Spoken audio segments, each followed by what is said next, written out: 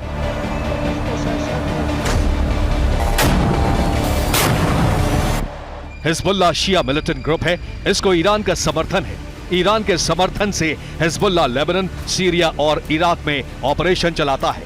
IRGC यानी Iran की Islamic Republic guard core से हिजबुल्लाह को हथियार सप्लाई हो रहे हैं। हिजबुल्लाह ने कहा है कि इजराइल पर हमले के लिए मिसाइलें, रॉकेट और हथियार तैयार हैं। हमले हो रहे हैं और हिजबुल्लाह के लड़ाके हर हमले का वीडियो रिकॉर्ड कर रहे हैं।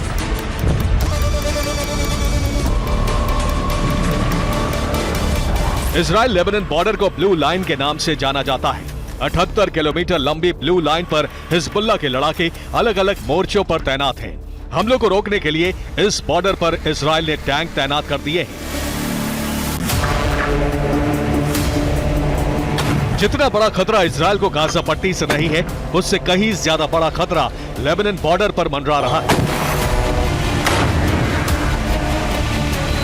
हिजबुल्लाह के लड़ाके लगातार इजराइल पर हमले कर रहे हैं। हिजबुल्लाह ने ऐलान कर दिया है कि इजराइल के टैंक ही उसकी सेना की कब्र में तब्दील कर दिए जाएंगे।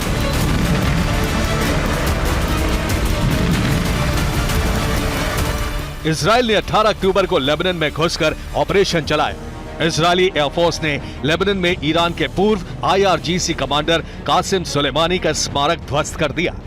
युद्ध जैसे हालात में लेबनान बॉर्डर का 5 किलोमीटर क्षेत्र खाली करा लिया गया है। इसके साथ ही इजराइल ने भी अपने बॉर्डर खाली कराए हैं। सऊदी अरब ने अपने नागरिकों को लेबनान छोड़ने की सलाह दी है। ब्रिटेन ने भी नागरिकों को लेबनान यात्रा पर न जाने की हिदायत दी है।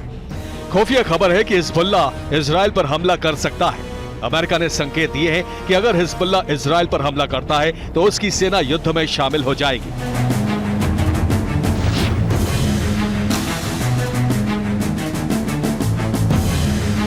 इजराइल हिजबुल्लाह लड़ाकों पर हमले कर रहा है और हिजबुल्लाह इजराइल का बॉर्डर सिस्टम ध्वस्त कर रहा है।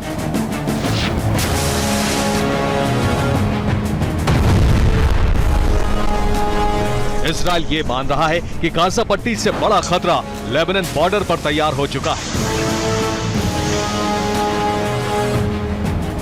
इजराइल के रक्षा मंत्री योआव गैलेंट ने कहा है कि उत्तरी सीमा पर इजराइल को बड़ी तैयारी करनी होगी। हिजबुल्लाह पहले के मुकाबले 10 गुना ज्यादा ताकतवर हो चुका है।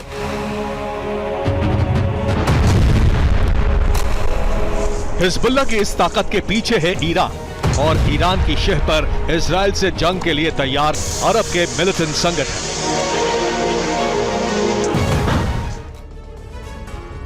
ईरान और अरब की सहमति से कई संगठन युद्ध के लिए तैयार हैं। जंग में हमास का पहला साथी है हिजबुल्लाह।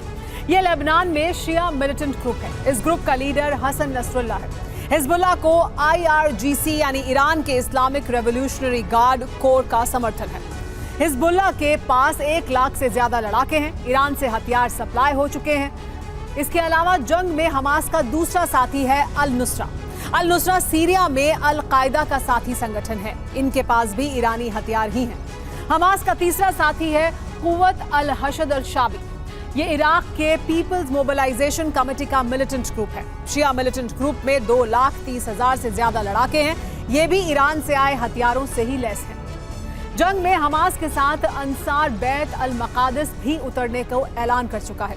ये मिस्र में ISIL यानी Islamic state of Iraq and Levant के नाम से जाना जाता है। इनको भी ईरान से हथियार सप्लाई हुए हैं। गाजा पट्टी में हमास लड़ाके तैनात हैं। इनके पास 15,000 से ज्यादा प्रशिक्षित लड़ाके भी मौजूद हैं। इनके 50,000 से ज्यादा समर्थक हथियार उठाने को तैयार हैं। इनको ईरान से बीते साल से हथियार सप्लाई भी जारी है। अगला संगठन है PIJ यानी फिलिस्तीनी इस्लामिक जिहाद, इस संगठन के पास 9,000 लड़ाके हैं। इनके पास असॉल्ट राइफल और रॉकेट सिस्टम भी मौजूद हैं। अगला संगठन है हूती विद्रोही। हूती यमन में सक्रिय मिलिटेंट ग्रुप है। ये शिया मुसलमानों का हथियारबंद संगठन है और इनके पास 1 लाख से ज्यादा लड़ाके मौजूद हैं।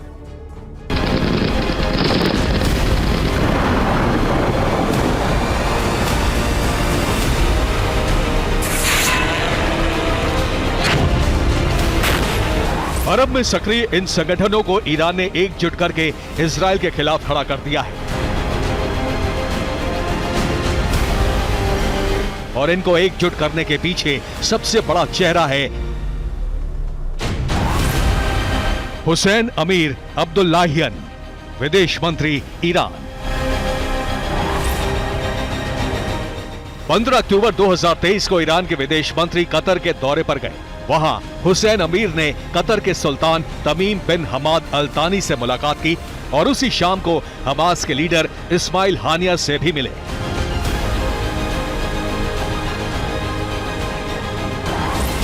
ईरान लंबे समय से नॉन स्टेट एक्टर्स की फौज को इजराइल के खिलाफ तैयार कर रहा है।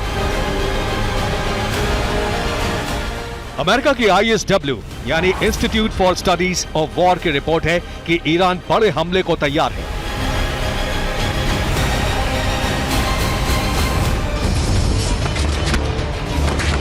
अब्दुल्लाहियन 1 साल से इजराइल पर हमले की तैयारी कर रहे थे।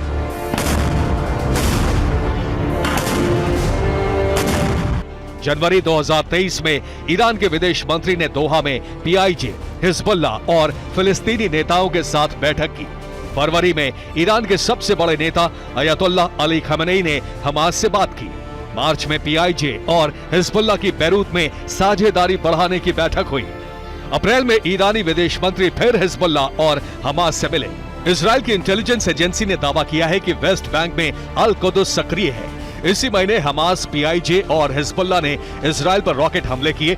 मई में ईरान के विदेश मंत्री और राष्ट्रपति ने हमास नेताओं के साथ बैठक की। जून में हमास नेता तेहरान जाकर खमेनी से मिले। जुलाई में ईरान में बने हथियार वेस्ट बैंक पहुंचाए गए। अगस्त में फिर खमेनी हमास और PIJ से मिले। सितंबर में हमास, PIJ और हिजबुल्लाह की आखिरी बैठक हुई।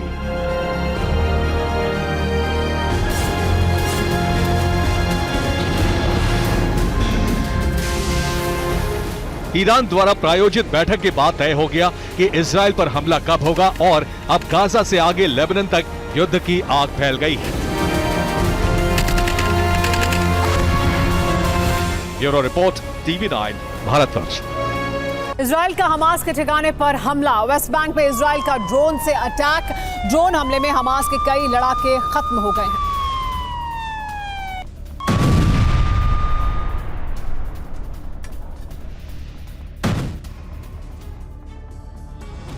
लेकिन इस वक्त चर्चा सिर्फ अस्पताल नरसंहार को लेकर हो रही है। गाजा के अस्पताल पर हमला इजराइल ने किया या फिलिस्तीन के इस्लामिक जिहाद ने? 500 लोगों को मौत के घाट किसने उतारा? गुनाहगार कौन है? इन्हीं सवालों के साथ दुनिया 2 हिस्सों में बंट गई है। लेकिन अस्पताल हमले का सच अब तक सामने नहीं आ सका है। तो इस नरसंहार का असली और अंतिम सत्य क्या है? कत्लेआम का कसूरवार कौन है? ये पता लगाने के लिए TV9 भारतवर्ष के रिपोर्टर्स ने गाजा की धरती पर ग्राउंड इन्वेस्टिगेशन की। इस पड़ताल में कौन सा सच सामने आया, आइए वो आपको दिखाते हैं।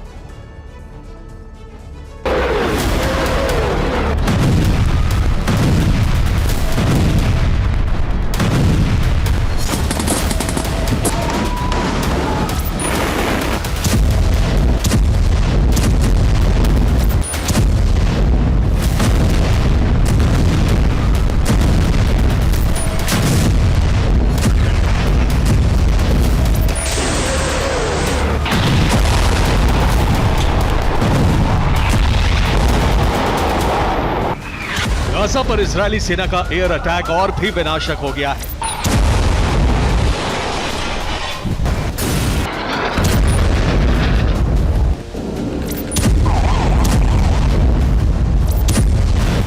इजरायल के हमले में गाजा न सिर्फ मलबों का शहर बनता जा रहा है बल्कि कब्रिस्तान बन रहा है।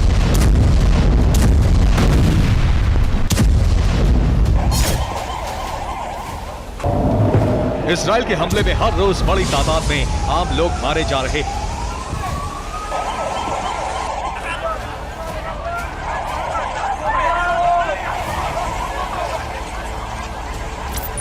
हमास भी इजरायली शहरों पर बेहिसाब रॉकेट बरसा रहा है।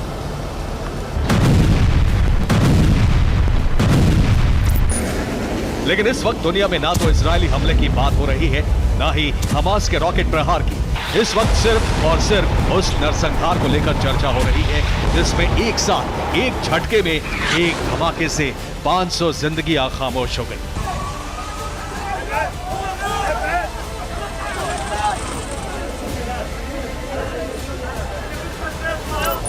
गाजा के अस्पताल पर हुए हमले पर दुनिया दो धड़ों में बंट गई है। कुछ देश इजराइल के साथ हैं तो कुछ हमास और फिलिस्तीन के साथ।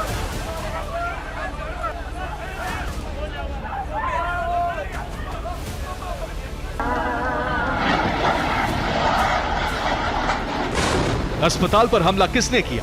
500 लोगों के कत्ल का कसूरवार कौन है? सबसे बड़े रक्तपात का गुनहगार कौन है? यही रहस्य बना हुआ है। इजरायली सेना फिलिस्तीनी इस्लामिक जिहाद को नरसंहार का गुनहगार बता रही है। तो फिलिस्तीन, हमास और फिलिस्तीनी इस्लामिक जिहाद इजराइल को इस पूरे कत्लेआम का कसूरवार मान रहे हैं। दोनों अपनी अपनी थ्योरी जारी कर रहे हैं, अपने अपने सबूत पेश कर एक दूसरे को नरसंहार का जिम्मेदार बता रहे हैं। तो सवाल यही है कि आखिर कौन सच्चा है और कौन झूठा? किसका दावा सही है, किसका गलत? किसके सबूत असली हैं और किसके नकली? सबसे बड़ा सवाल तो यह है कि आखिर 500 लोगों को मौत बांटने का गुनाह किसने किया? इन सवालों का जवाब जरूरी है। गाजा के अस्पताल में हुए मास मर्डर के गुनहगार का पता लगाना है। इसलिए अस्पताल पर हुए हमले का 360 डिग्री इन्वेस्टिगेशन जरूरी है।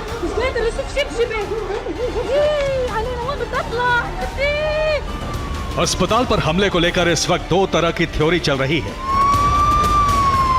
पहली थ्योरी इजराइल की है जो खुद को बेकसूर और इस्लामिक जिहाद को कसूरवार बता रही है। तो दूसरी थ्योरी हमास की है जो खुद को निर्दोष और इजरायली सेना को दोषी मान रही है। तो सबसे पहले इजराइल की थ्योरी की पड़ताल करते हैं। इजरायली सेना ने अपने दावे को सच साबित करने के लिए सबसे नया वीडियो और बयान जारी किया है। ये रहा वो वीडियो।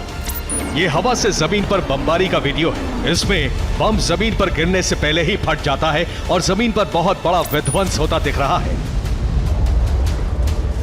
इस वीडियो के जरिए इजराइल ने दावा किया है कि अगर उसने घातक बम से हमला किया होता तो अस्पताल ही नहीं बल्कि उसके आसपास मौजूद तमाम इमारतें भी तबाह हो जाती। जमीन पर कुछ नहीं बचता, धरती तालाब बन जाती, बड़े और गहरे गड्ढे बन जाते। लेकिन ऐसा नहीं हुआ। इजराइल का कहना है कि इसका मतलब यह है कि इजराइल ने बम से हमला नहीं किया, फिलिस्तीन इस्लामिक जिहाद के रॉकेट से ही तबाही हुई है। इजराइल का एक और वीडियो सामने आया है। ये वीडियो इजराइल के टीवी नेटवर्क चैनल 12 का है। तो इस वीडियो के आधार पर इजराइल के कई टीवी चैनल्स और मीडिया हाउसेस लगातार फिलिस्तीन इस्लामिक जिहाद को ही इस अटैक का जिम्मेदार मान रहे हैं। This is Channel 12's camera. It is a camera situated in the city of Netivot, and its view is of the Gaza Strip. You see the time stamp on this. It's 6:59, and this is when it happens. We can press play on the tape, and you can see very clearly. Again, this is Channel 12's camera. You can show that you can see the rockets. This is the left red stamp fired over the hospital, which is the right, and you can see the blast. IDF का भी यही दावा है। Israeli सेना का दावा है कि उसके रेडार डेटा के मुताबिक रॉकेट स्ट्राइक यहां से हुई। रॉकेट लॉन्च साइट से कुछ ही दूरी पर अल अहली अस्पताल है। एक रॉकेट लक्ष्य भटककर अस्पताल पर गिर गया और बहुत बड़ी तबाही हो गई। जिस वीडियो को चैनल 12 ने इन्वेस्टिगेशन का आधार बनाया है, उसी को इजरायली सेना ने भी बनाया है। इसमें यह बताने की कोशिश की गई है कि गाजा की तरफ से दागा गया रॉकेट मिस फायर हुआ और अस्पताल पर जाकर गिरा। इसी के बाद सबसे बड़ा नरसंहार हो गया। इजरायली सेना एक ऑडियो क्लिप जारी कर चुकी है। दावा यह है कि इसमें फिलिस्तीनी इस्लामिक जिहाद के दो कमांडर्स की बातचीत है, जिसमें दोनों फेल रॉकेट हमले को लेकर बात कर रहे हैं।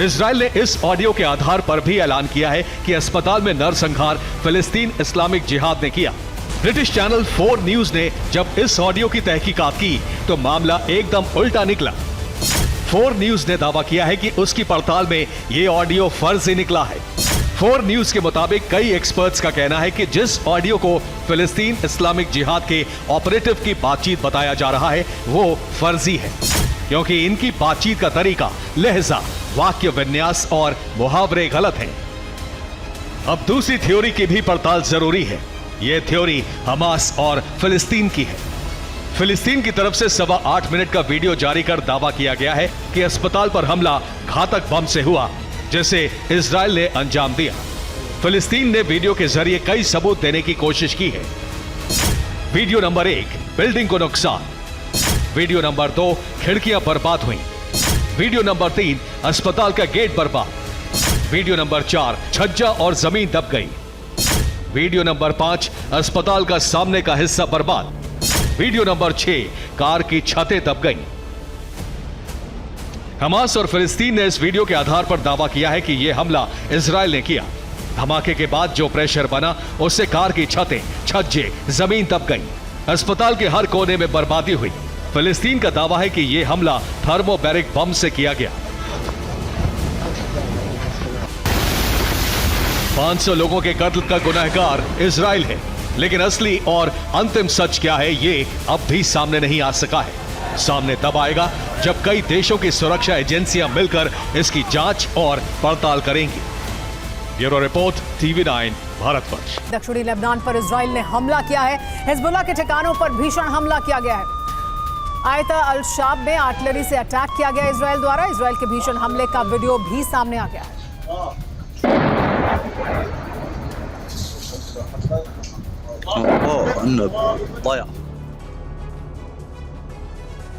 अगर इजराइल इसी तरह से गाजा पर हमला करता रहा तो मिडिल ईस्ट में महायुद्ध शुरू हो सकता है, जिसमें एक तरफ इजराइल समर्थक और दूसरी तरफ हमास समर्थक देश होंगे, क्योंकि गाजा में मची चीख पुकार से इस्लामिक देशों में इतनी हलचल मची हुई है कि वो इजराइल के खिलाफ एकजुट होते जा रहे हैं। इजराइल के एयर स्ट्राइक से इस्लामिक देश गुस्से से उबल रहे हैं। अब अरब देशों से शुरू हुआ विशेष विरोध यूरोप तक भी जा पहुंचा है।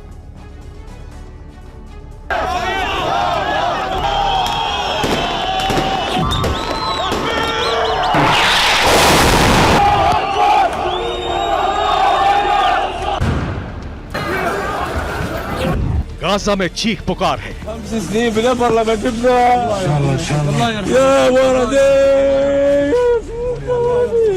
लाशों की कतार है।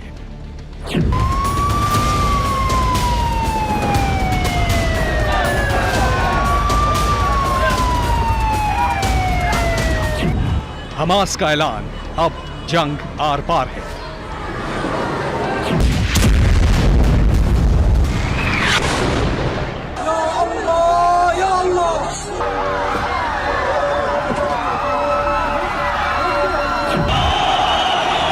दुनिया भर में इजराइल के खिलाफ प्रदर्शन शुरू हो गए हैं।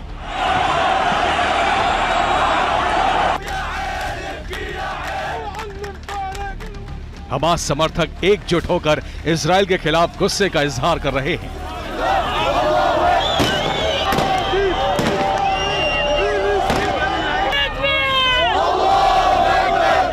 इसके पीछे वजह है ये तस्वीरें। हमास के हमले के बाद इजराइल ने ऐसा पलटवार किया है कि अब गाजा रोज थर्रा रहा है। रोज बमबारी हो रही है, रोज मरने वालों की संख्या में इजाफा हो रहा है। दिल दहला देने वाली तस्वीरें सामने आ रही हैं।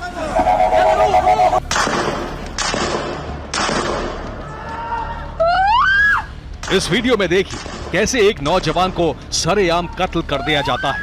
फिलिस्तीनी मीडिया का दावा है कि वेस्ट बैंक में तुलकार्म के शरणार्थी शिविर के पास इजरायली सैनिकों ने एक निहत्थे लड़के को मार डाला। एक दो तस्वीर नहीं, ऐसे दर्जनों वीडियो सामने आ रहे हैं। टीवी 9 भारतवर्ष ऐसे वीडियो की पुष्टि नहीं करता है। ये प्रोपेगेंडा वीडियो भी हो सकते हैं।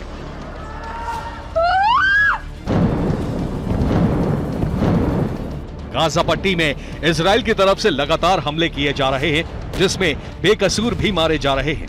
हालांकि इजराइल सिर्फ हमास के लड़ाकों पर अटैक की बात कह रहा है।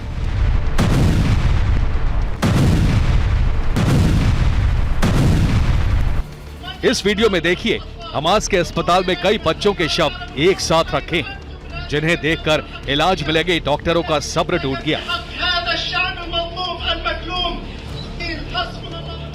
वो चिल्ला चिल्ला कर पूछने लगे, इन बच्चों का क्या कसूर है, इन्हें क्यों मार डाला? या अल्लाह रहम कर।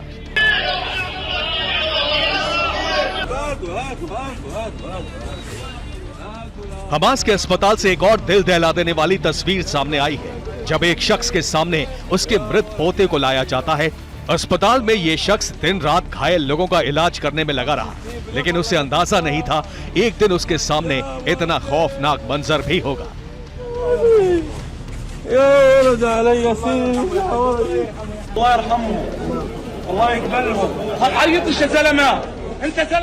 किसी का सब्र टूट चुका है, कोई सब्र को थामे हुए है। गाजा में एक शख्स का वीडियो सामने आया है जिसके दोनों बच्चे एयर स्ट्राइक में मारे गए हैं, लेकिन वो हिम्मत दिखाकर लोगों को समझा रहा है।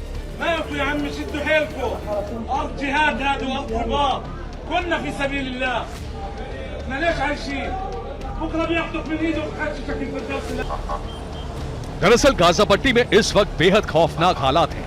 न जाने कहां से बम आ गिरे और किसकी जान चली जाए।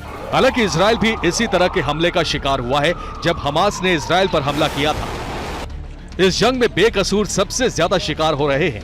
गाजा में जैसे जैसे मारे जाने वालों की संख्या बढ़ रही है, लोगों का गुस्सा उबल रहा है।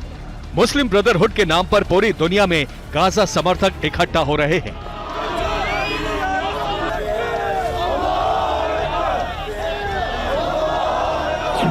मिस्र में दिन रात इजराइल के खिलाफ प्रदर्शन हो रहे हैं। काहिरा में लोग आधी रात को इकट्ठा हुए और इजराइल के खिलाफ नारेबाजी करने लगे।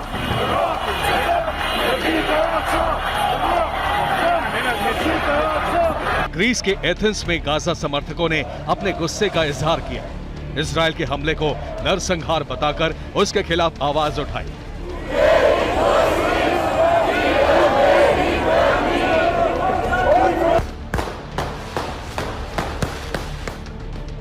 जर्मनी की राजधानी बर्लिन में हमास समर्थकों और पुलिस के बीच झड़प हो गई। पुलिस को भीड़ को खदेड़ने के लिए आंसू गैस के गोले दागने पड़े। पानी की बौछार से भीड़ को तितर बितर किया गया। लेबनान की सड़कों पर गाजा के समर्थन में सैलाब उमड़ आया। हजारों की संख्या में फिलिस्तीनी शरणार्थी और लेबनान के लोग इजराइल के खिलाफ नारेबाजी करने लगे।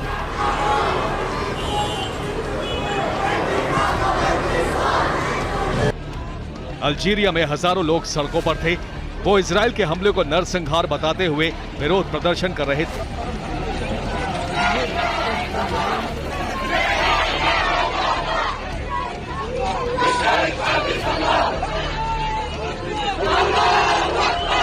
जॉर्डन में हजारों की संख्या में लोग इकट्ठा हुए। गाजा में मारे गए लोगों के लिए दुआ की। इस दौरान लोगों ने मशाल जलाकर इजराइल के खिलाफ विरोध प्रदर्शन भी किया।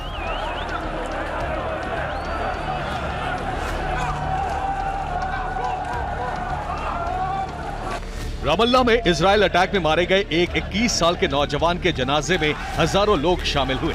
इस दौरान इजराइल के खिलाफ लोगों का गुस्सा फूट पड़ा।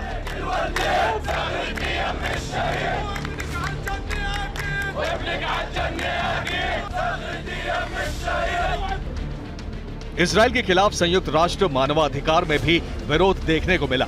जिस वक्त अमेरिकी राजदूत और यूएन में अमेरिका के प्रतिनिधि बोल रहे थे, उस दौरान अधिकतर लोगों ने फिलिस्तीन के समर्थन में उन्हें पीठ दिखाई। इसके अलावा स्पेन की एक मिनिस्टर ने तो इजराइल के पीएम नेतन्याहू के खिलाफ इंटरनेशनल कोर्ट में मुकदमा चलाने की मांग कर डाली। इजरायल के खिलाफ लगातार फिलिस्तीनी समर्थकों का गुस्सा फूट रहा है। बाइडेन सरकार के एक अफसर ने इस्तीफा दे दिया है। विरोध की आग अरब से निकलकर कई देशों तक पहुंच चुकी है। हालात ऐसे हैं कि इजरायल ने कई देशों से अपने राजदूत को बुलाने का ऑर्डर दे दिया है। Bureau report, TV9, Bharatvarsh. Gaza में इजरायली सेना की स्ट्राइक देखने को मिली है। आईडीएफ ने हमास के काफिले को उड़ा दिया है। हमले में हमास के कई लड़ाके भी मारे गए हैं। आईडीएफ ने हमले का वीडियो जारी किया है। इसमें दिखाया गया कि किस तरह से ये हमला किया गया आईडीएफ द्वारा।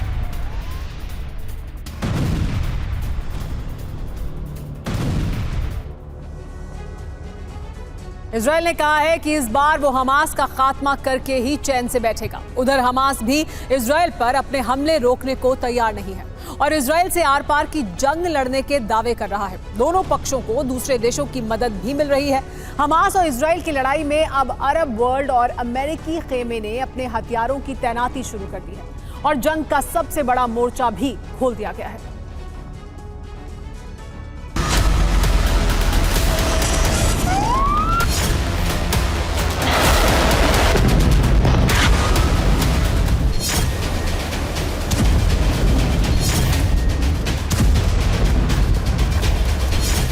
जंग की बढ़ती हुई लपटों के बीच इजरायल को अमेरिका और यूरोप की तरफ से हथियारों की मदद लगातार मिल रही है, तो वहीं हमास के साथ भी अरब देश पूरी तरह साथ आ गए हैं।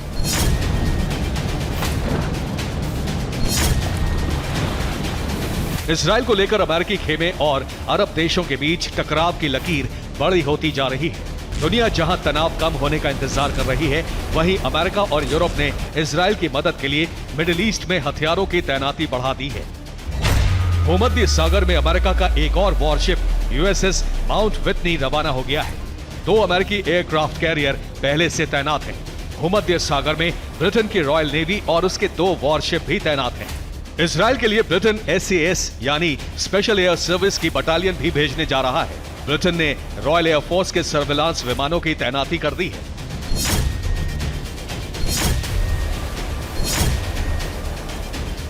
इजराइल जंग शुरू होने के बाद अभी तक अमेरिका ही उसे हथियारों की खेप भेज रहा था, लेकिन अब ब्रिटेन ने भी इजराइल को हथियार और सेना भेजनी शुरू कर दी है। इजराइल की जंग में अमेरिका और यूरोप के ताकतवर देशों के उतरने से अरब वर्ल्ड बहुत खफा है।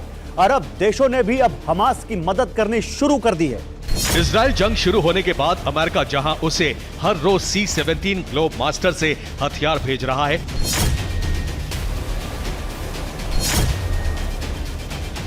वहीं दूसरी ओर अरब देशों में अमेरिका के ठिकानों को निशाना बनाया जाने लगा है। इराक में अमेरिकी बेस पर ड्रोन से हमले किए जाने के बाद तनाव बढ़ गया है। अमेरिका ने दावा किया कि उसने इराक में अपने सैन्य ठिकानों पर किए गए ड्रोन हमलों के बाद 3 और कामिकाज़े ड्रोन मार गिराए।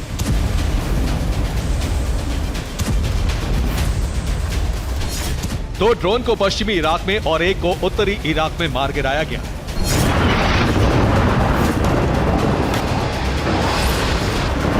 अमेरिकी ठिकानों पर हमलों से पहले ही 57 मुस्लिम देशों के संगठन OIC ने एक बैठक की। इसमें अरब देशों ने अमेरिका के खिलाफ कड़ा रुख दिखाया था। यही नहीं, OIC की बैठक में अरब देशों ने इजराइल पर प्रतिबंध लगाने की बात की। अरब देशों ने यह भी मांग की कि इजराइल को पश्चिमी देशों से मिलने वाली मदद बंद होनी चाहिए। मिडिल ईस्ट की जंग में इजराइल के खिलाफ मुस्लिम देशों की तरफ से सबसे ज्यादा मुखर आवाज ईरान उठा रहा है। ईरान के इजराइल के साथ साथ अमेरिका से भी पहले से ही टकराव चल रहा है। ऐसे में इजराइल जंग का तापमान बढ़ने के बाद ईरान ने हर उस जगह पर अपनी सेना और हथियारों की तैनाती शुरू कर दी है जहां अमेरिका की मौजूदगी है।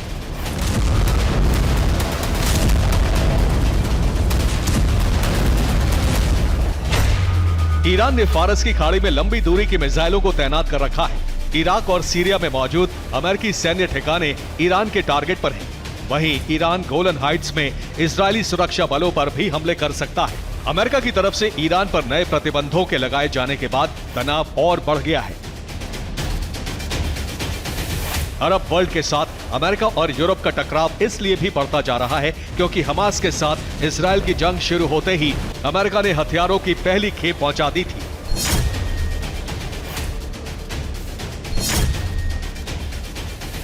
इसमें स्मार्ट बम, आयरन डोम, मिसाइल डिफेंस सिस्टम के लिए इंटरसेप्टर और दूसरे हथियार शामिल थे। इसके बाद भी इजराइल को अमेरिका की तरफ से हथियारों का रिचार्ज जारी है। इसकी वजह भी जान लीजिए।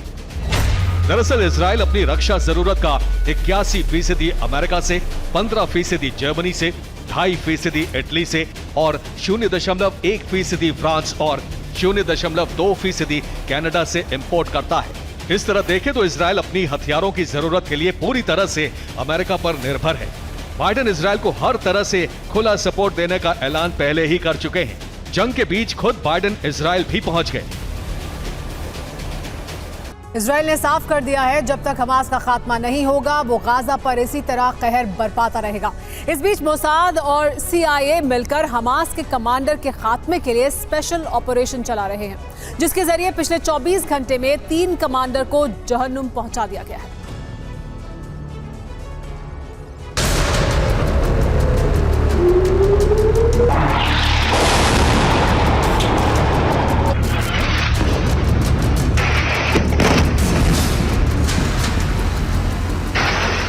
जंग के 13 दिन, हमास के 15 कमांडर खाक। इजराइल का ऐलान, हमास का अंत ही लक्ष्य।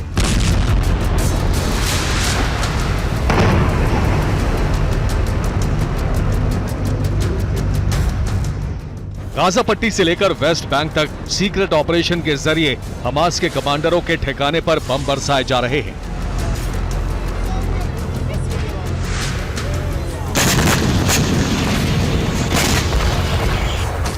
पिछले 24 घंटे में हमास के 3 और कमांडर ढेर कर दिए गए, जिनमें शामिल हैं जमीला अल-शांती, हमास की पॉलिटिकल विंग की सदस्य, Rafat Ali Bilal, popular resistance committee के मिलिट्री विंग का चीफ। इनके अलावा अल कसाम ब्रिगेड का एक कमांडर भी IDF ने मार गिराया है।